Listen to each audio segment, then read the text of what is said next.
Getting started on a new project today. This Jeep XJ, beamed linked XJ. I've had this thing in here before. I've done the shocks on it before, and now it's back. But it's back with a different engine, different trans combo. So now it's, I believe it's a 6-liter. So it had just the stock 4.0 still in it before with a 5-speed manual. So yeah, big changes for the Jeep.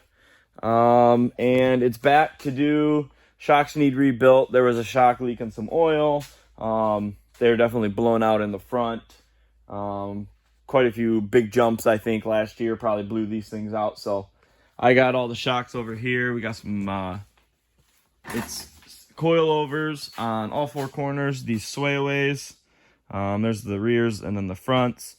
And with the engine swap, I'm going to look at possibly, I got to look at ride height once I get them rebuilt and put back on there. I may end up changing the spring rates a little bit to account for some of the weight that was added to this thing. And then also got to take a look at the valving inside and decide what we're going to do for that. So that's kind of one of the main reasons it's back. There's a few other things such as I'm going to be also redoing these water lines. These water lines, the main issue is right down in here, this tire with the beam. So twin beam suspension, 2-wheel drive beams. So it's not 4-wheel drive, but dual swing steering. When this beam goes all the way up, this tire is gonna hit right here on these hard lines. So these hard lines got done when the motor was swapped.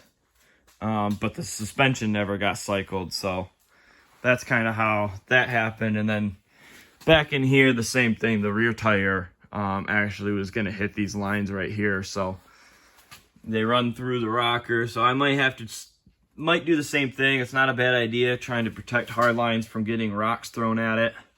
I might end up doing, if I do come out of here, some sort of little shield maybe. Just to kind of protect. And then same as well, I'd like to try and get those lines up in here, but then the problem is obviously, yeah, they're gonna be a lot more exposed to getting ripped open. So we will see what I come up with on that. Once I get the coolant drained out of this and get these all out of the way, I can start mocking up some new lines. The other thing that I'm going to be working on this thing is I do got to reroute the front brake lines. Same thing, these brake lines got ran with the motor swap, and that T-fitting will smash into the oil pan by the rear beam. Let's see, that beam back there, when it goes all the way up to bump, it's gonna smash those up. So I just got to rerun. The T-fitting really needs to come to, when you have the beam stuff, I like to run my brakes right off the master cylinder. So whatever one of these is for the front, looks like probably this one. I like to run the T-fitting, you know, right here. You can run it in line, and then you can branch off to go to your one side, and then you can shoot. Instead of going across under the motor, just hanging, route it around the frame, across the cross member, and over, and then down to that wheel. So that'll just be some rerunning some line. And then also, actually, it did make me remember, there's a cross member that used to be just a tube cross member, used to go from beam pivot to beam pivot, and that got cut out when the motor got put in. So I definitely like the idea of still having that cross member in there. I'm trying to find, can't really see where it's cut out at the moment, but yeah, that's kind of the main things that I'm going to be working on this thing. So kind of probably just going to throw the GoPro on the time lapse, get busy working, and see where we get.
got the Jeep shocks all tore apart now.